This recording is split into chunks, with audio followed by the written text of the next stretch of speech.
A'udzubillahi minasyaitonirrajim. Bismillahirrahmanirrahim. Syahru Ramadhan alladzi unzila fihi al-Qur'an hudan lin-nasi wa bayyinatin minal huda wal furqan. Faman syahida minkum asy-syahra falyasum wa man kana maridan aw ala safarin fa'iddatu min ayyamin ukhra. Yuridullahu bikumul yusra wa la yuridu bikumul usra wa litukmilul iddata wa litukabbirullaha ala ma hadakum wa la'allakum tashkurun. Bulan Ramadan adalah bulan yang di dalamnya diturunkan Al-Quran sebagai petunjuk bagi manusia dan penjelasan-penjelasan mengenai petunjuk itu dan pembeda. Karena itu barang siapa di antara kalian ada di bulan itu, maka berpuasalah. Dan barang siapa yang sakit atau dalam perjalanan, dia tidak berpuasa, maka wajib menggantinya sebanyak hari yang ditinggalkannya. Pada hari-hari lain, Allah hendak kemudian memudahkan bagimu dan tidak hendak menyulitkan bagimu. Maka hendaklah kamu mencukupkan bilangannya dan mengagungkan Allah atas petunjuknya yang telah diberikan kepadamu agar kamu bersyukur. Ma'asyiral muslimat yang dimuliakan Allah Subhanahu wa taala. Surah Al-Baqarah ini 185 menjelaskan kepada kita tentang kemuliaan bulan Ramadan. Kenapa bulan Ramadan sangat-sangat mulia dalam Islam? Padahal di zaman jahiliyah, orang-orang jahiliyah tidak mengenal apa itu Ramadan. Orang-orang jahiliyah itu mereka hanya mengenal Ashhur al-Hurum saja. Kalau bulan Dzulqa'dah mereka kenal itu bulan hurum. Kalau bulan Dzulhijjah mereka juga sangat mengetahui kemuliaannya karena itu bulan hurum.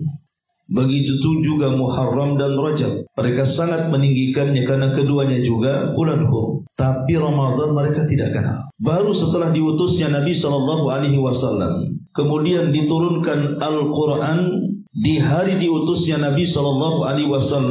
Disitulah kemudian orang-orang jahiliyah baru tahu tentang Ramadan, bahwa Ramadan itu adalah bulan mulia yang dimuliakan Allah khusus untuk orang Islam. Lah rahasia kemuliaan bulan Ramadan ada dalam ayat ini, di mana Allah Subhanahu wa taala mengatakan syahru Ramadhan alladzi unzila fihi al-Quran. Bulan Ramadan adalah bulan diturunkannya Al-Quran. Apa maksudnya bulan Ramadan? Bulan diturunkannya Al-Quran. Kita tahu bahwa bulan diturunkan Al-Quran ini, atau Al-Quran saat diturunkan di bulan ini, sebagian ahli tafsir mengatakan bahwa saat Allah Subhanahu wa taala menurunkan Al-Quran itu ada dua cara. Pertama, Al-Quran diturunkan secara keseluruhan 30 juz. Dari mana? Dari Lauhil Mahfuz ke Baitul Uzza yang ada di langit pertama. Itulah yang diisyaratkan di dalam surah Al-Qadar, di mana Allah Subhanahu wa taala mengatakan inna anzalnahu fi lailatul qadar. Sesungguhnya kami turunkan Al-Quran secara keseluruhan itu di malam Lailatul Qadar. Jadi di malam itu Allah Subhanahu wa taala turunkan Al-Quran secara keseluruhan, tapi tidak sampai bumi, hanya sampai langit pertama saja yang disebut dengan Baitul Uzza. Atau yang kedua, bahwa Al-Quran turun di bulan Ramadan maksudnya ibtidaan, permulaannya saja. Adapun setelah itu bisa saja turun di bulan Ramadan, bisa juga turun di luar Ramadan. Tapi permulaannya turun di bulan Ramadan. Kapan itu? Saat Nabi SAW berada di Gua Hira. Ketika Nabi SAW tafakkur selama 1 bulan di bulan Ramadan, maka tepatnya di 10 akhir Ramadan, lebih tepat lagi di tanggal-tanggal ganjil, disitulah Jibril datang kepada Rasul. kemudian mewahyukan wahyu pertamanya dari Allah Subhanahu wa taala, Suratul Alaq ayat 1 sampai 5. Iqra bismi rabbikal ladzi khalaq, khalaqal insana min 'alaq, iqra wa rabbukal akram alladzi 'allama bil qalam 'allamal insana ma lam ya'lam. Inilah 5 ayat pertama yang memulakan Al-Quran itu turun ke bumi. Lah turunnya surah Al-Alaq ayat 1 sampai 5 yang menjadikan SK diangkatnya Rasul kita menjadi nabi itu terjadi di malam Lailatul Qadar dan di bulan Ramadan. Makanya di sini Allah mengatakan syahru Ramadhan alladzi unzila fihi al-Quran. Bulan Ramadan itu bulan diturunkannya Al-Quran.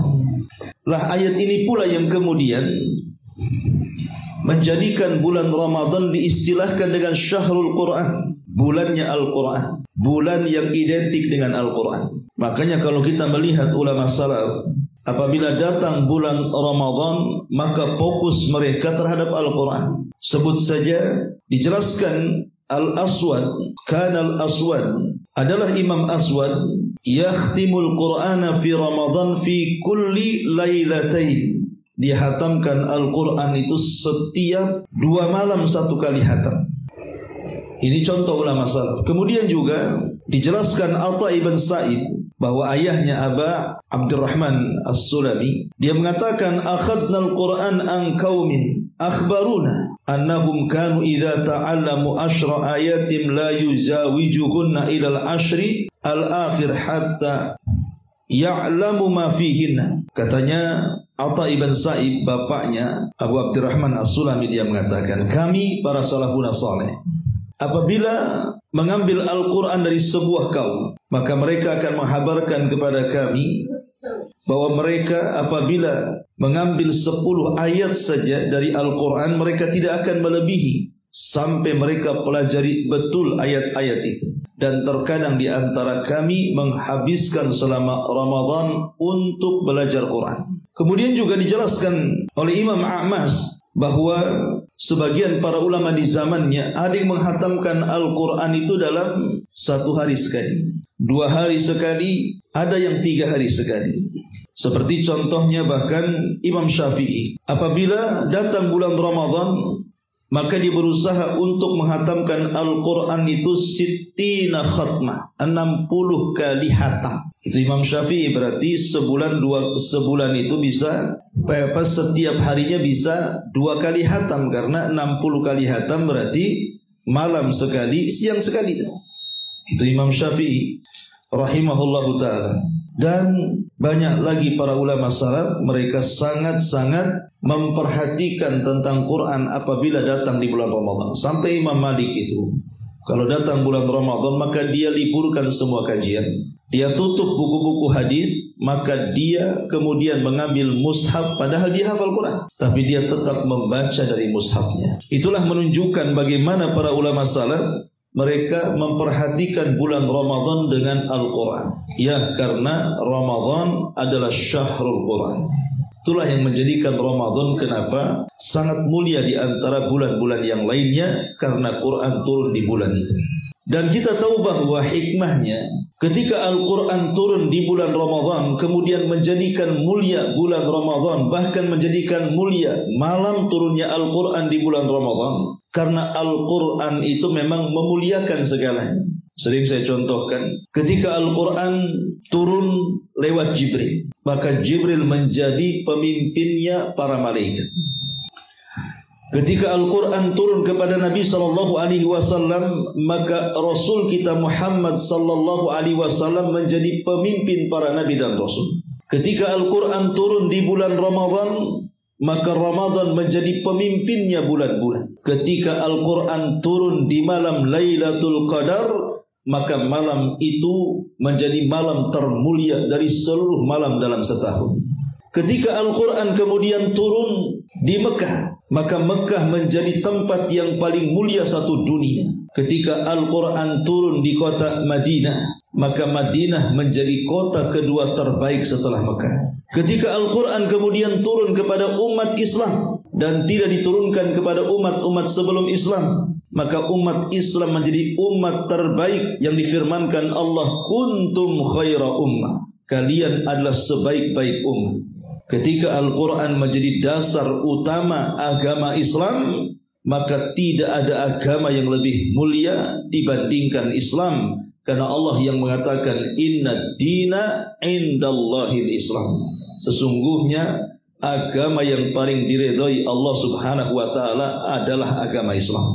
Dari sini kita tahu bahwa kalau Jibril menjadi mulia karena Quran, Nabi kita menjadi mulia karena Quran, kemudian Ramadan menjadi mulia karena diturunkan Al-Quran, malam Lailatul Qadar menjadi mulia karena diturunkan Quran, bahkan umat Islam menjadi mulia karena Al-Quran, begitu juga agama Islam termasuk Mekah dan Madinah.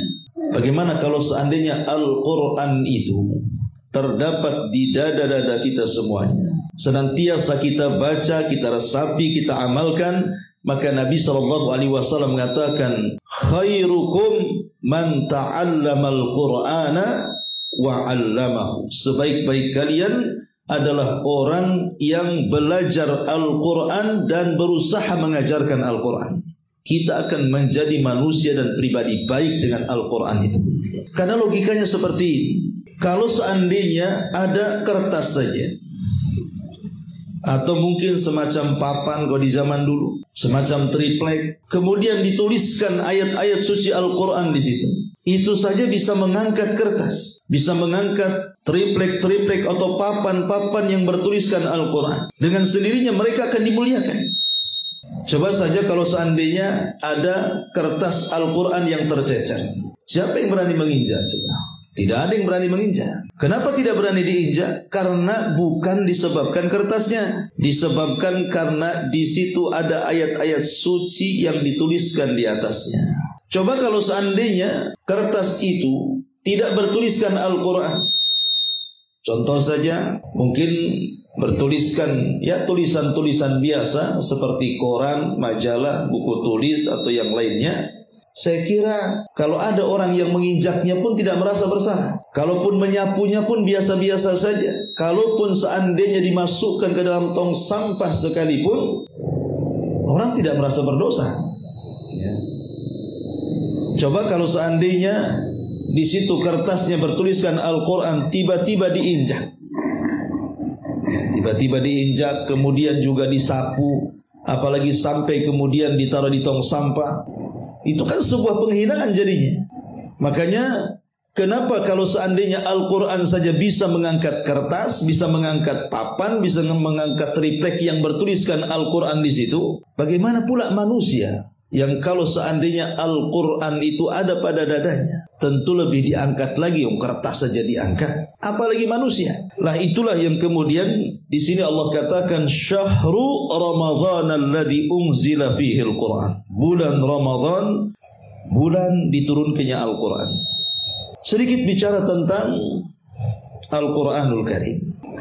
Ma'asyiral muslimat yang dimuliakan Allah subhanahu wa ta'ala, kita tahu bahwa Al-Quran itu bukan kalam manusia, tapi dia adalah kalam Allah subhanahu wa ta'ala. Dia bukan makhluk, tapi dia adalah kalam Allah yang turun dari langit. Sehingga karena Al-Quran adalah kalam-kalam Allah, bukan kalam manusia, maka akan membawa pengaruh yang sangat dahsyat, melebihi kalam yang lainnya.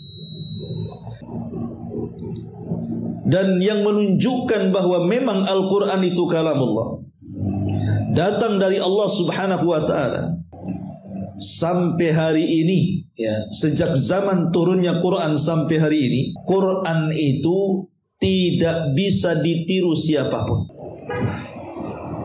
Mungkin bisa Ustaz, karena tidak ada yang mencoba. Sudah banyak yang mencoba. Di zaman Nabi SAW saja sudah ada yang mencoba membuat semisal Quran, seperti yang dilakukan oleh siapa? Oleh Musailamah Al-Kadzab, si nabi palsu. Itu sudah berusaha untuk membuat semacam syair-syair yang kemudian dijadikan tandingan dengan kalimat-kalimat Al-Quran. Tapi yang namanya syair buatan manusia, sementara Quran adalah kalamullah, maka jauh panggang dari api, tidak akan sama. Boleh jadi redaksi mirip, tetapi isi kandungan akan berbeda jauh. Seperti yang diucapkan oleh Musailamah al-Kadzdzab. Dia membuat ayat al-filu wa ma adraka mal filu lahu khurtumun tawilun wa lahu zailun. Dia mengatakan al-fil wa ma adraka mal fil, katanya. Gajah, tahukah kamu gajah?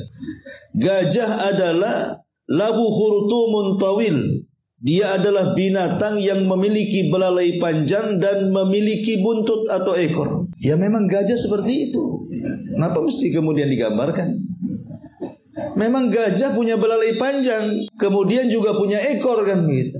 Tidak perlu pula digambarkan seperti itu. Apa lalu kandungan isinya, kan? Tidak ada. Boleh jadi redaksinya hampir mirip-mirip karena bentuk syair, tetapi isi kandungannya tidak ada makna sama sekali. Dan banyak ucapan Musailamah al-Kadzdzab yang berusaha untuk meniru-niru Al-Quran, tapi tidak bisa. Karena Allah Subhanahu wa ta'ala yang mengatakan di dalam Al-Quran, wa in kuntum fi raibim mimma nazzalna bihi fa'tu bi suratin min mithli wad'u syuhada'akum in kuntum shadiqin.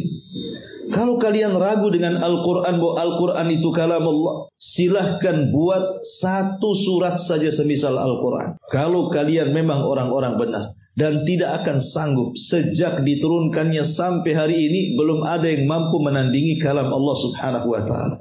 Itu menunjukkan bahwa Quran memang datang dari Allah. Yang kedua, kalau memang Al-Quran itu bukan datang dari Allah Subhanahu wa ta'ala dan bukan kalam-kalamnya, tentu kita akan melihat adanya paradoks, adanya semacam kontradiktif satu dengan yang lainnya. Sebagaimana Allah mengatakan, walau kana min indi ghairillah lawajadu fihi ikhtilafan katsira. Kalau memang Al-Quran itu bukan datang dari sisi Allah Subhanahu wa ta'ala, tentu engkau akan mendapatkan isinya itu pasti satu dengan yang lainnya akan bertentangan. Tapi tidak ada tuh satu ayat dengan ayat yang bertentangan. Tidak mungkin dalam satu ayat mengatakan Allah itu Esa, di ayat yang lain Allah itu tiga. Mustahil. Itu bukan ayat suci. Di satu ayat Allah mengatakan Qul huwallahu ahad, Allah itu Esa umpamanya. Di sisi lain umpamanya Innallaha salisu salasa, Allah itu adalah Tuhan yang tiga.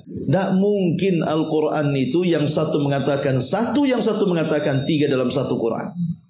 Tidak akan bertentangan. Kalau sudah seperti itu bertentangan. Berarti kalau ada pertentangan bukan kalam Allah. Karena kalam Allah itu tidak akan bertentangan. Ya.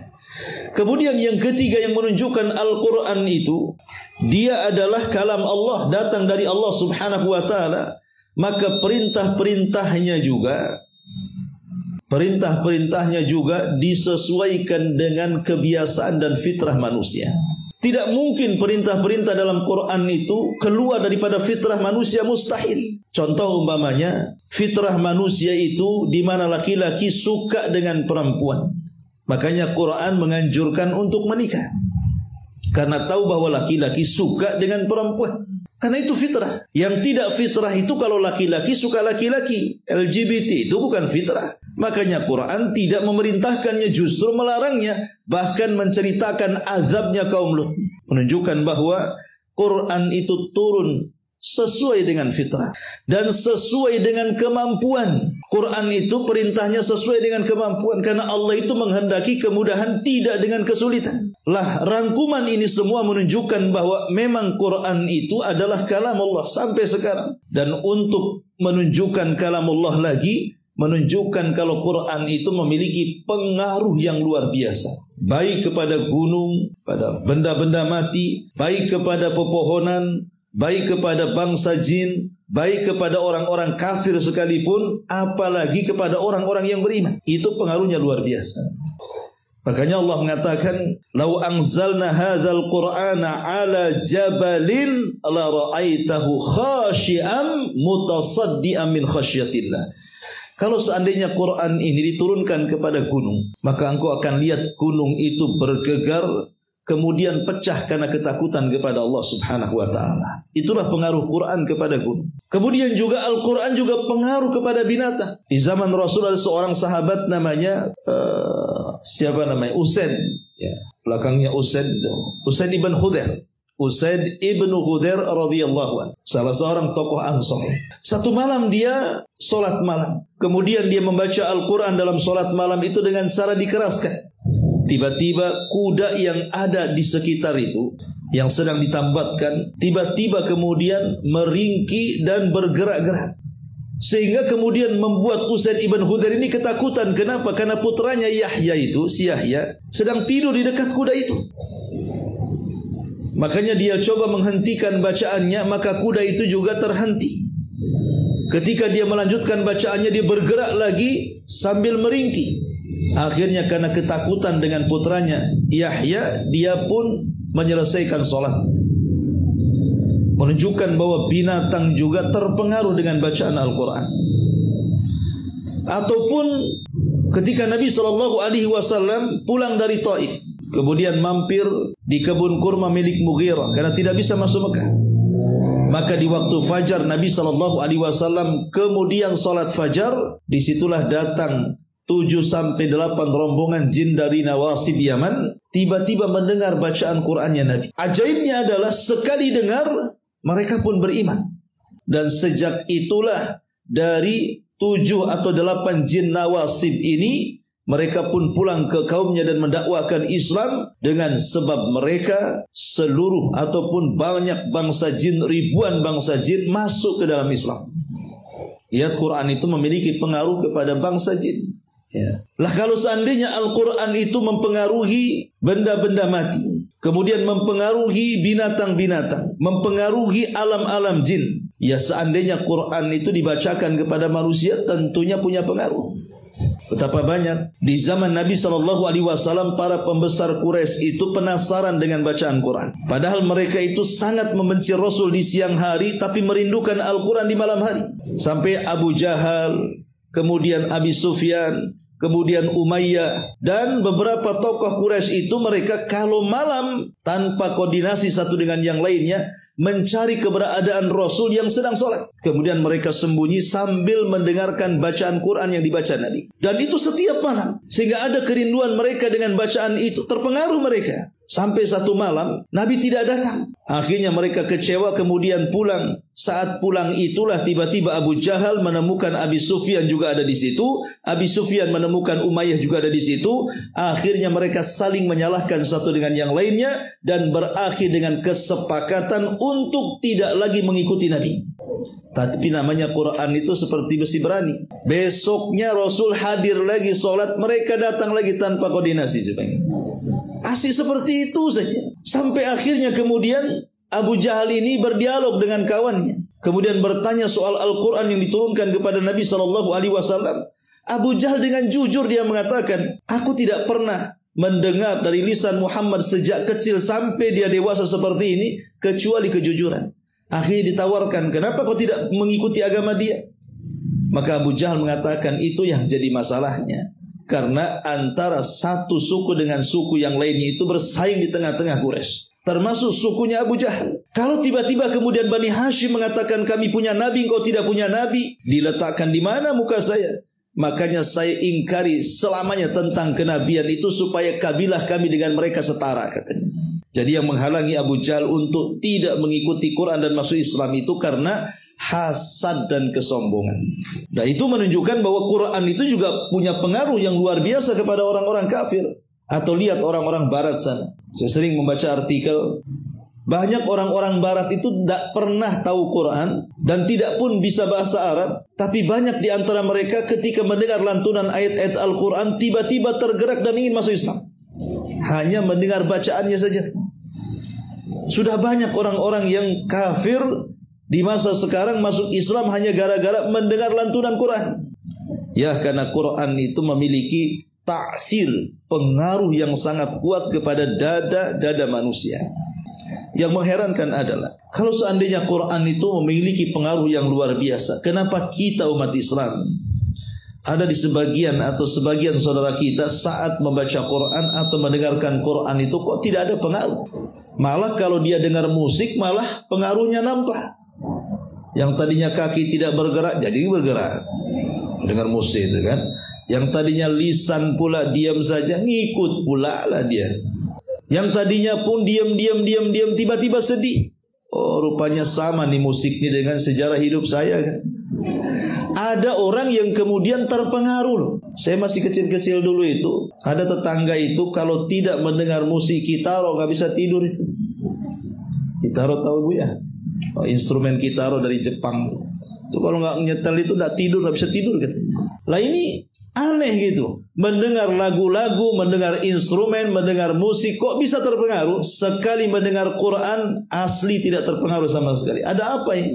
Sebagian para ulama mengatakan pertama karena tulul hijri lil Quran, kebanyakan meninggalkan Quran dan dekatnya dengan pengaruh-pengaruh musik selain daripada Quran. Kalau orang sudah lama tidak pernah membaca Quran, tidak pernah mendengarkan Al-Quran, maka lama-lama hati ini akan menolak Al-Quran. Coba saja. Ya. Tapi kalau hari-hari dengar musik kan itu, terpengaruh dia dengan musik. Ini yang pertama. Yang kedua, bisa saja karena maradul qalbi, sakit hatinya. Ada masalah dengan hatinya itu. Boleh jadi keras hatinya. Keras hati itu ditimbulkan karena tidak pernah menyentuh Quran, tidak pernah mendengarkan Quran, jadi keras hatinya. Timbul penyakit-penyakit dalam hatinya. Kalau hati itu menjadi banyak penyakit atau bersarang penyakit di dalamnya, maka lama-lama akan keras tuh. Seperti orangnya pendendam, banyak hasad, dengki, iri hati gitu ya. Maka itu yang menjadikan kemudian keras hati itu. Kemudian yang ketiga, al-ghaflatu wal inshighalu bil mulhiyati, lalai. Kemudian sibuk dengan perkara-perkara yang melalaikan dia dari perkara Quran. Boleh jadi disibukkan dengan pasangannya, disibukkan dengan anak-anaknya, disibukkan dengan keluarganya, disibukkan dengan perniagaannya, disibukkan dengan perdagangan dan bisnisnya. Akhirnya tidak pernah mendengar Quran. Kemudian dijauhkan dari Al-Quran. Keempat, adamul ihtimami bitafsir. Boleh jadi dia membaca Quran tetapi tidak paham isinya. Makanya pentingnya belajar tafsir Al-Quran itu supaya paham apa yang dibacanya. Kalau kita paham dengan yang dibaca kita, minimal paham artinya lah, walaupun tidak sampai kemudian ke tafsirnya, itu sudah bisa menjadikan kita khusyuk di dalam membaca atau mendengarkannya. Termasuk juga kenapa kemudian orang itu tidak memiliki pengaruh dalam Al-Quran tadi, karena dia tidak khusyuk, tidak betul-betul mendengar, ya, tidak betul-betul membaca sama sekali, hanya dijadikan ya sekali-kali aja baca, besok tidak, atau ada yang sama sekali tidak baca, nunggu Ramadan. Nantilah Ramadan dihatamkan, sampai Ramadan tak dibaca juga gitu. Sampai akhirnya datang Ramadan tahun depan lagi, tidak juga dibaca juga, dan begitu seterusnya. Ditinggalkan betul Al-Quran itu. Lah kalau sudah seperti itu kata para ulama, maka selamanya kita tidak akan mengambil pengaruh dari Al-Quran. Padahal Al-Quran itu kalamullah. Quran itu adalah kalamullah. Ma'asyiral muslimat yang dimuliakan Allah Subhanahu wa ta'ala. Lah di antara bentuk Al-Quran itu membawa pengaruh kepada kita. Kita kira-kira nih kalau Al-Quran itu kita baca dan memiliki pengaruh kepada kita, apa sebagai pengaruhnya itu? Dan ini kita bisa introspeksi masing-masing kita. Apakah kita terdapat pengaruh-pengaruh ini? Kalau ibu terpengaruh dengan pengaruh-pengaruh ini, berarti ibu ketika baca Quran memang Quran itu berpengaruh. Tapi kalau tidak ada, berarti periksa hatinya. Pertama, ziyadatul iman. Kalau saat membaca Quran iman kita naik, iman kita naik gitu ya. Tiba-tiba kemudian ketika membaca Al-Quran itu terasa tenang hatinya, terasa ingin beribadah. Karena iman hati itu, iman naik itu biasanya menggerakkan badan untuk beribadah. Kan iman itu naik karena ketaatan, sebagaimana merosotnya iman itu karena kemaksiatan. Jadi kalau tandanya kita membaca atau mendengar Quran itu berpengaruh, maka adalah tambahan iman di situ. Yang kedua, salah al-qulub. Adanya perbaikan dalam hati. Mungkin mengurangi sifat dendamnya, sifat hasad-hasudnya, sifat dengki iri hatinya berkurang. Ya, walaupun tidak hilang sama sekali, tapi ngurangilah. Ya. Karena Quran itu membawa pengaruh di dalam membersihkan hati. Sebagaimana dikatakan hajrul Quran, orang yang meninggalkan Quran itu bisa mengotori hati, maka orang yang membaca dan mendengarkan Quran juga bisa membersihkan hati. Inilah yang terkadang kita ini kalau cerita tentang hati, kita tahu bahwa fisik manusia itu kan terbagi dua ya. Ada jasad, ada ruh. Ada jasad, ada ruh. Jasad ini kalau dalam bahasa Islam itu sama dengan amalan. Ruh itu, itulah yang disebut dengan keikhlasan, ya, kebersihan hati. Kalau jasad tanpa ruh, itu sama dengan jasad mati. Begitu juga amalan, kalau tanpa adanya keikhlasan dan kejadian hati, itu amalan sia-sia saja. Lah tetapi masyarakat kita ini, umumnya kaum muslimin, ya, mereka tidak pernah memperhatikan hatinya, apakah kotor ataukah tidak, berpenyakit ataukah tidak. Yang diperhatikan manusia itu justru badan dia. Kalau kotor langsung mandi. Kalau ada penyakitnya langsung diobati. Tapi kalau hatinya kotor tidak pernah langsung dibersihkan. Atau kalau hatinya sakit tidak langsung diobati. Padahal setinggi-tingginya penyakit badan itu paling tinggi kematian. Paling tinggi meninggalkan dunia saja. Ada orang kemudian mati karena kanker. Ya selesai dunianya. Ya. Ada orang mati karena tumor. Selesai dunia dia. Hanya sebatas dunia saja. Tapi kalau mati meninggalkan penyakit hati, itu urusannya bukan dunia saja. Urusannya sampai ke akhirat. Makanya sering saya katakan di akhirat itu Allah tidak akan tanya penyakit badan. Yang Allah tanya itu penyakit hati. Kalau ada orang masuk neraka, kenapa kau masuk neraka? Gara-gara tumor? Gara-gara kanker? Enggak ada. Allah tidak bertanya soal penyakit. Karena kanker itu tidak menjadikan kita masuk neraka. Tumor itu tidak bisa menjadikan kita masuk neraka. Darah tinggi, stroke itu tidak menjadikan kita masuk neraka. Yang menjadikan kita masuk neraka itu penyakit hati. Tapi subhanallah, kalau di dunia ada orang memiliki penyakit badan, orang tidak tahu. Nampak sehat badannya, rupanya ada kankernya. Nampak sehat badannya, rupanya ada tumornya. Tetapi penyakit hati ini walaupun letaknya di hati, itu bisa tampak pula oleh manusia. Si anu sombong katanya. Kok tahu? Pokoknya tahulah. Orang-orang pun bilang sombong dia. Padahal di hati itu. Ya. Si anu itu nggak tahu tuh hasadnya betul. Ya. Kok nggak tahu? Tahulah semua orang tuh penghasad orang itu. Ya. Penyakit hati itu bisa tampak loh ya. Tapi penyakit badan tidak bisa tampak. Kecuali kalau dia ngomong, maaf nih saya baru periksa, saya kena ini, kena itu gitu ya. Bahkan orang yang memiliki penyakit itu saja kadang tidak tahu kalau tidak diperiksa dokter itu. Tapi penyakit hati bisa tampak loh ya. Bisa nampak dari perbuatannya, dari mukanya, dari kata-katanya. Ya. Lah, kembali kepada Al-Quran di sini, lah Al-Quran itu bisa membersihkan penyakit-penyakit hati itu. Kalau seandainya saat membaca Quran hati kita makin jernih, hati kita makin tenang, berarti adalah pengaruh tuh Quran itu pada hati kita. Kemudian yang ketiga, al-iqbal ala ta'atillah. Lebih semangat untuk melakukan ketaatan setelah baca Quran. Kemudian yang keempat, ziyadatu khasyatillahi azza wa jalla. Lebih takut kepada Allah lagi. Setelah mendengarkan Quran, setelah membaca Quran kok rasanya lebih takut lagi kepada Allah. Lebih takut bermaksiat lagi, takut tidak melakukan ketaatan dan begitu seterusnya. Yang kelima, tahdhibus suluk wal akhlak. Ada perubahan dari suluk perbuatan dan juga akhlak dia.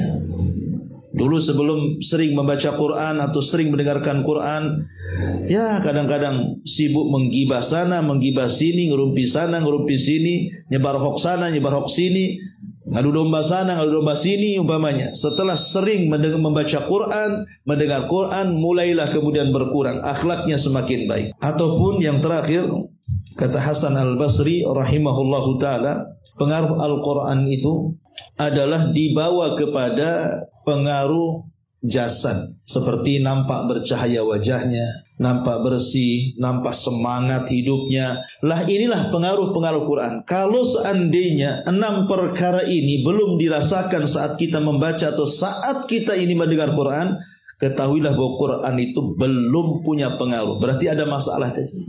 Hatinya ada masalah, boleh jadi banyak maksiat, ya, dan begitu seterusnya. Ma'asyiral muslimat yang dimuliakan Allah Azza wa Jalla. Taib, ini sedikit tambahan tentang Al-Quran. Kembali kepada ayat, Syahru Ramadhan alladhi unzila fihi Al-Quran. hudalin nasi wa bayyinatin minal huda wal furqan, bahwa Al-Quran itu diturunkan sebagai petunjuk bagi manusia dan penjelasan-penjelasan mengenai petunjuk itu dan pembeda, maksudnya antara yang hak dengan yang batin.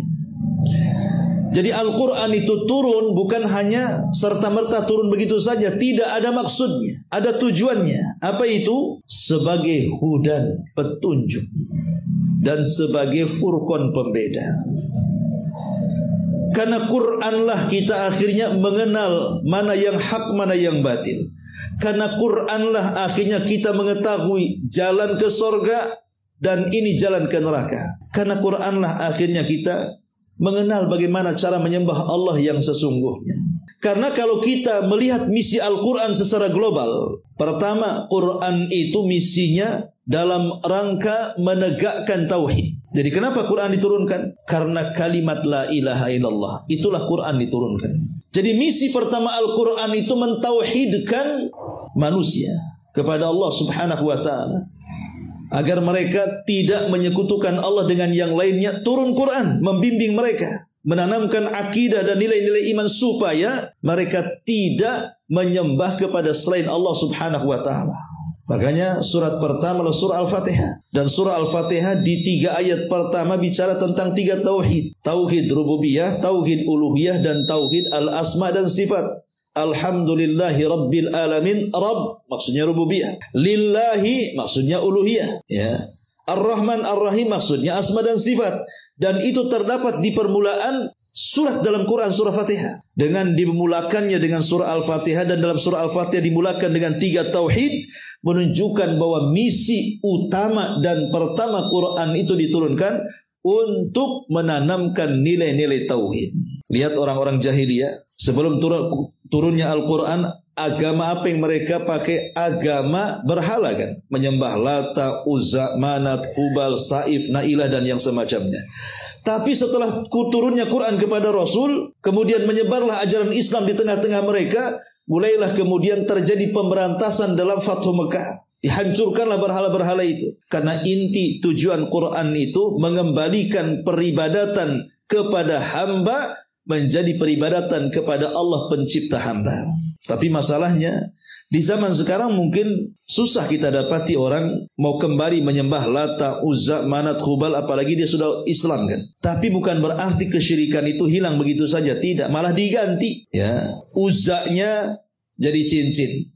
Semenjak aku pakai cincin ini, usaha saya lancar, katanya. Semenjak saya pakai cincin ini, bukan anak gadis saja yang melirik saya, nenek-nenek pun lemas melihat saya. Nah, ini kan Uzzanya jadi cincin jadinya, ya. Kayaknya kembali jadi jimat sekarang ini. Oh, semenjak saya punya rajah nih, ditempelkan di warung yang biasa penghasilannya 100, 1 juta ini dapatnya. Tuh kan, jimat lagi akhirnya lari ke situ. Dulu saya nggak kenal dukun anu tuh. Setelah kenal dukun anu, melejit pangkat saya. Nah, ini dukun akhirnya. Lah memang Lata Uzzanya sudah nggak ada. Tapi tadi ganti dengan cincin jimat, raja-raja, dukun ini dukun itu, tangkal ini tangkal itu. Lah itu sama juga gitu. Berarti dia harus kembali kepada Quran supaya memantapkan tauhidnya kembali. Kemudian yang kedua, misi Quran itu adalah mengikat persaudaraan. Makanya Allah mengatakan, Allah menciptakan itu min dzakarin wa untha wa ja'alnahu syu'uban wa qabaila lita'arafu. Ketika Allah menciptakan kita, kan ada laki-laki, ada perempuan. Kemudian menciptakan bersuku-suku dan berbangsa-bangsa. Supaya apa? Supaya saling kenal satu dengan yang lainnya. Makanya kalau kita lihat misi Rasul setelah hijrah dari Mekah ke Madinah, apa itu? Ta'akha, mempersaudarakan antara orang muhajirin dan ansar. Makanya Allah subhanahu wa ta'ala mengingatkan mereka, wadhkuru ni'matallahi alaikum idh kuntum a'da'an fa'allafa baina qulubikum. Ingatlah akan nikmat yang Allah anugerahkan kepada kalian. Dulu kalian musuhan, dengan datangnya Islam dan Al-Quran kepada kalian, sekarang kalian saling bersaudara. Jadi misi Quran itu merekatkan persaudaraan sesama muslim tentunya. Kita harus merekatkan persaudaraan sesama muslim di atas Quran. Karena persaudaraan di atas Quran itu jauh lebih erat dibandingkan persaudaraan nasab, ya. Maka ini misi Quran yang kedua. Lah misi Quran yang ketiga disebutkan oleh para ulama, selain daripada menanamkan tauhid, kemudian juga berusaha untuk membuat persaudaraan sesama kaum muslimin, lebih daripada itu menjauhkan manusia dari kecintaan kepada dunia dan mengingatkan mereka kepada akhirat. Atau dengan kata lain, misi Quran itu memberantas sikap sekuler, di mana orang itu dilupakan dengan akhirat. Datang Quran bahwa di sana ada akhirat. Karena ketika orang kemudian mengingkari tidak adanya akhirat, ini bahaya dalam kehidupannya. Lihat orang-orang jahiliyah itu, mereka tidak yakin mereka akan dibangkitkan. Padahal sebenarnya kalau logika saja ya, kalau seandainya kita ini okelah, di dunia kita yakin ada akhirat.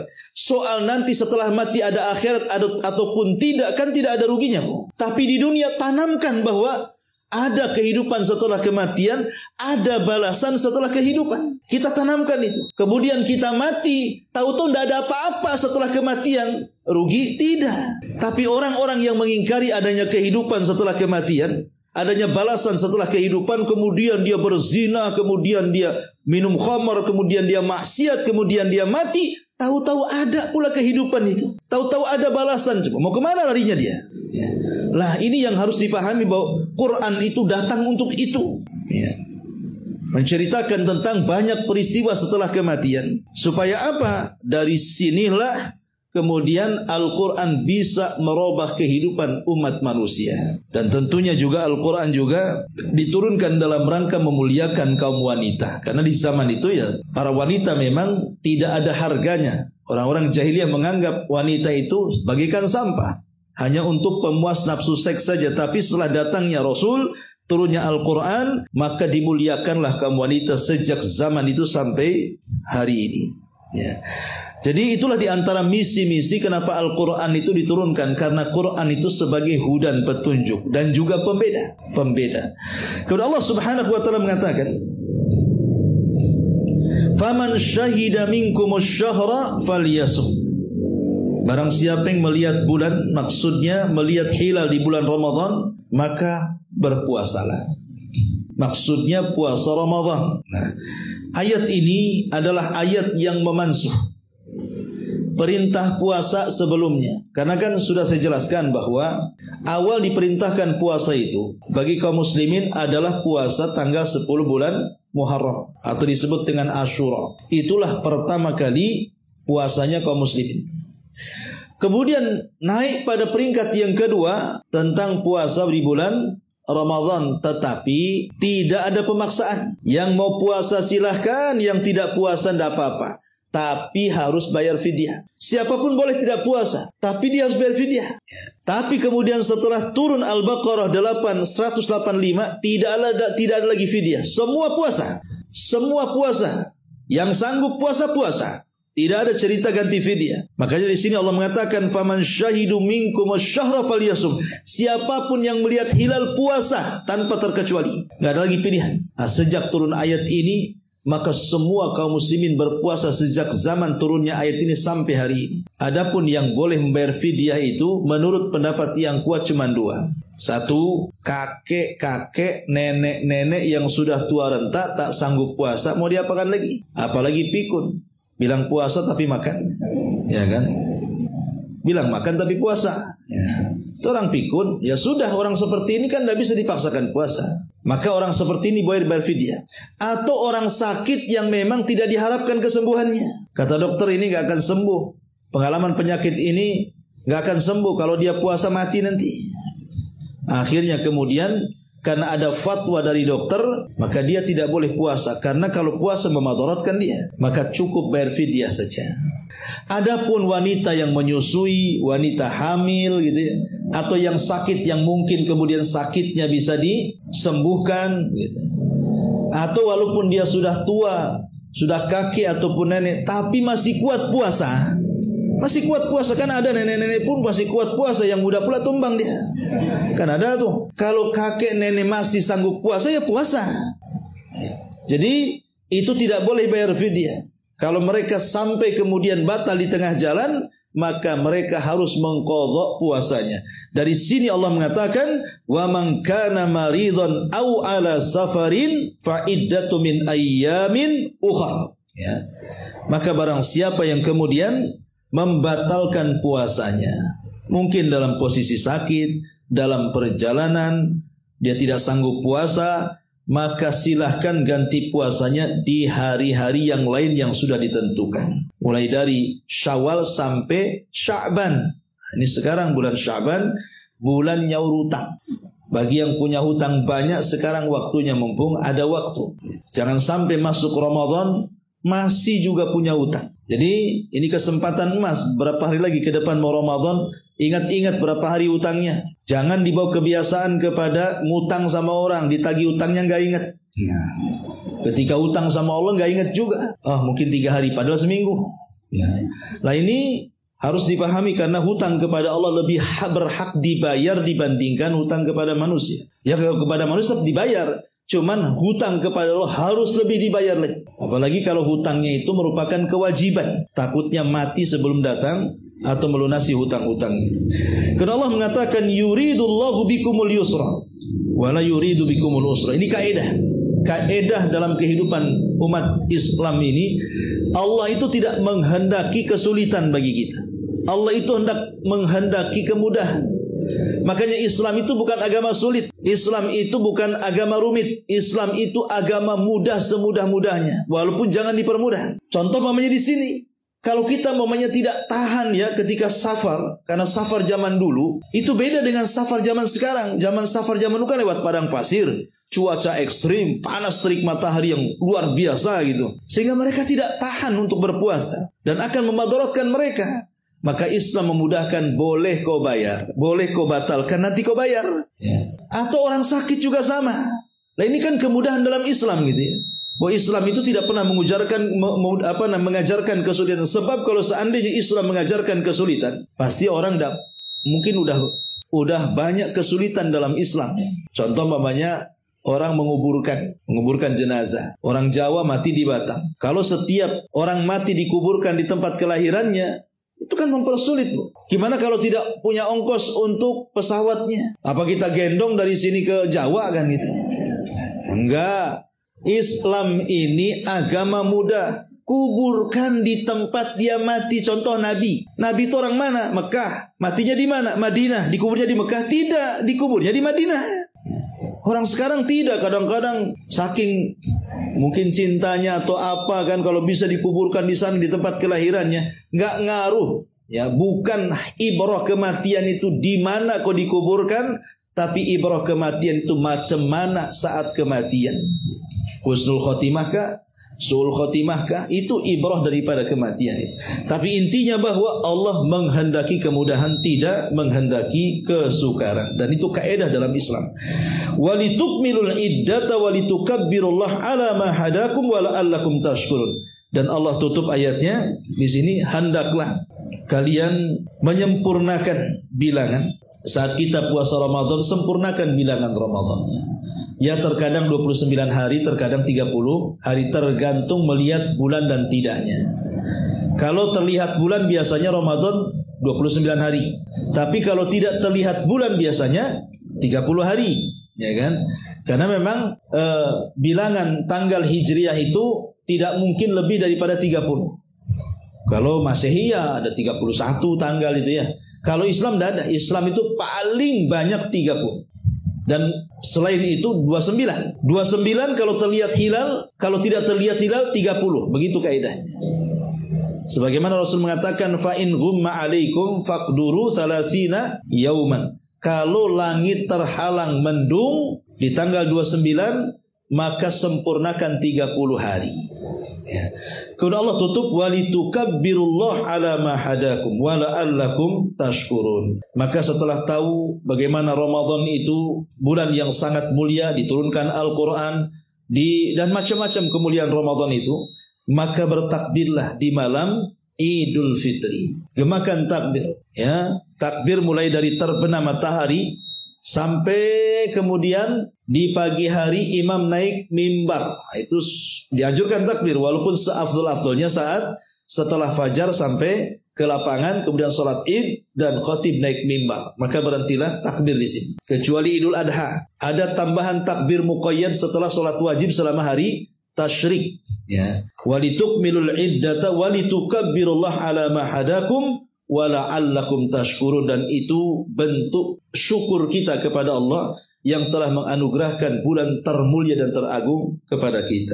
Wallahu a'lam. Ini diantara keterangan singkat dari Al-Baqarah 195.